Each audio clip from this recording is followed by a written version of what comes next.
Hello, and it is Thursday, isn't it?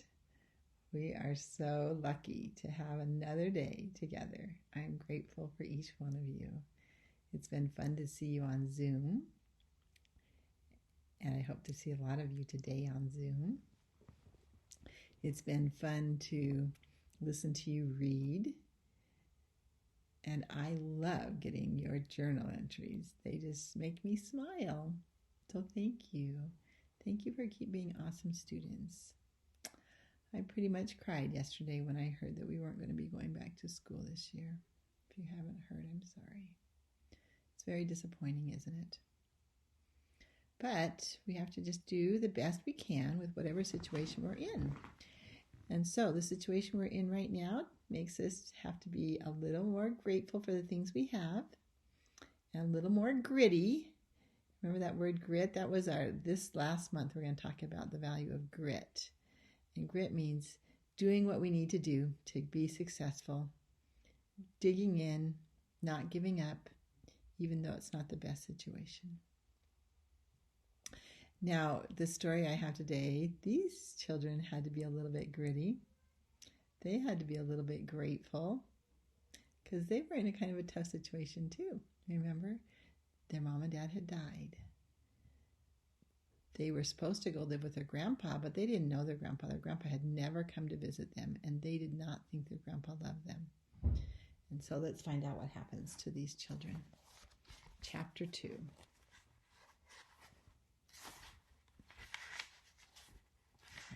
Place mark here. Okay. Night is turned into day is the title of chapter 2. Soon the children left the town and came to a road. The big yellow moon went out, and they could see the road very well. "We must walk fast," said Henry. "I hope the baker and his wife don't wake up and find us gone." They walked down the road as fast as they could. "How far can you carry Benny?" asked Violet. "Oh, I can carry him a long way," replied Henry.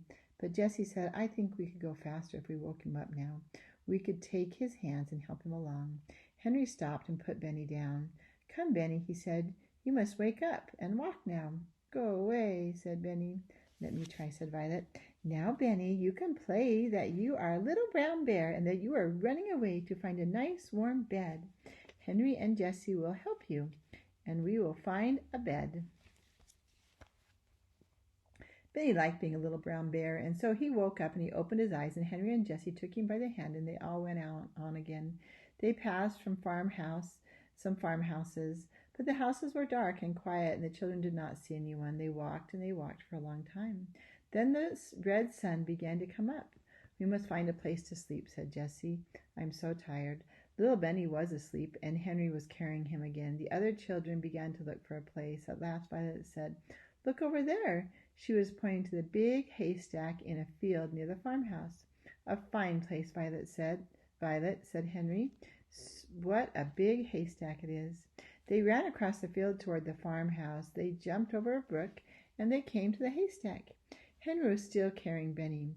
Jessie began to make a nest in the haystack for Benny, and when they put him into it, he went to sleep again at once. The other children also made good nests. "Good night," said Henry, laughing. "It is good morning, I should think," replied Jessie. "We sleep in the day and we walk at night. When it's night again, we'll wake up and we'll walk some more." The children were so tired that they went right to sleep. They slept all day, and when it was night again, they woke up. Benny said at once, "Oh, Jessie, I am hungry. I want something to eat." "Good old Benny," said Henry. "We'll have supper." Jessie took out a loaf of bread and cut it into 4 pieces. It was soon gone. "I want some water," begged Benny. Now," said Henry, "you must have some water when it gets dark. There is a pump near the farmhouse, but if we leave the haystack now, someone will see us." When it was dark, the children came out of the haystack and went quietly toward the farmhouse, which was dark and still. Nearby was a pump, and Henry pumped water as quietly as he could. He did not even wake up the hens and chickens. "I want a cup," said Benny. "No, Benny," whispered Henry. "You will have to put your mouth right in the water. You can play like you're a horse." This pleased Benny. Henry pumped, and at last Benny had all the water he wanted. The water was cold and sweet, and all the children drank. Then they ran across the field toward the road. "If we hear anyone," said Jessie, "we must hide behind the bushes." Just as she said this, the children heard a horse and a cart coming up the road. "Keep very still, Benny," whispered Henry. "Don't say a word." The children got behind the bushes as fast as they could, and they did not have much time to hide. The horses came nearer and nearer and began to walk up the hill toward them. The children could hear a man talking. It was the baker. "I wonder where those children are," he said. "I don't think they could walk as far as Silver City. If we don't find them in Greenfield, we'll go home." "Yes," answered the wife. "I do not want to find them anyway. I don't like children. But we must try a little longer. We will look for them in Greenfield, and that's all." The children watched until the horse and the cart had gone down the road. Then they came out from behind the bushes and looked at each other. "My, I'm glad those people did not see us," said Henry. "You were a good boy, Benny, to keep still. We'll not go to Greenfield." "I wonder how far it is to Silver City," said Jessie. The children were very happy as they walked along the road. They knew that the baker would not find them. They walked until 2 o'clock in the morning, and then they came to some signs by the side of the road. The moon came out from behind the clouds, and Benny and Henry could read the signs. One said that Greenfield is this way. The other sign pointed to Silver City.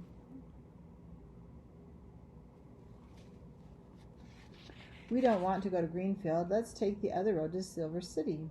They walked for a long time, but they did not see anyone. "Not many people come this way, I guess," said Henry. "But that is all the better." "Listen," said Benny suddenly. "I hear something." "Listen," said Violet. The children stood still and listened. They could hear water running. "I want a drink of water, Henry," said Benny. "Well, let's go on," said Henry, "and see where the water is. I'd like a drink too."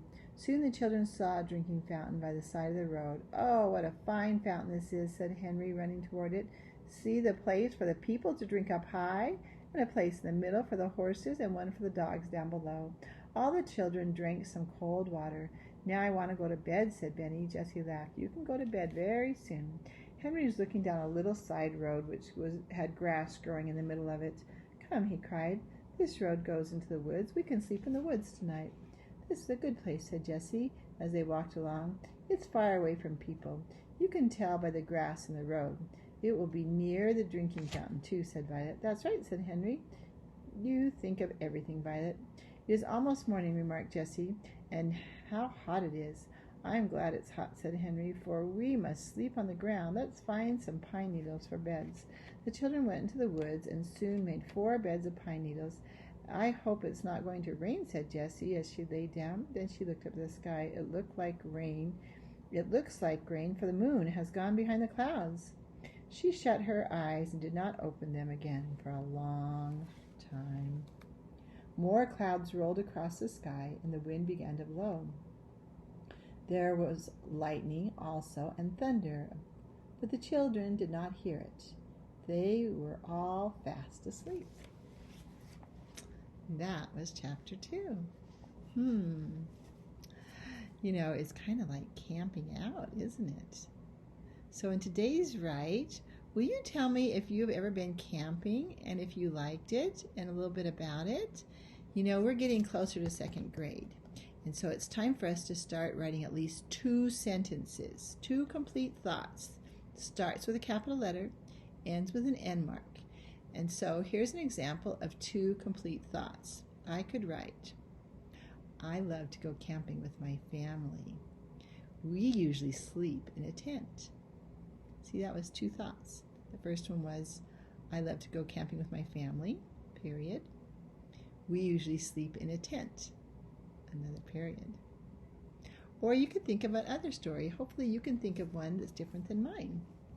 What do you like to do when you go camping? Do you build a campfire?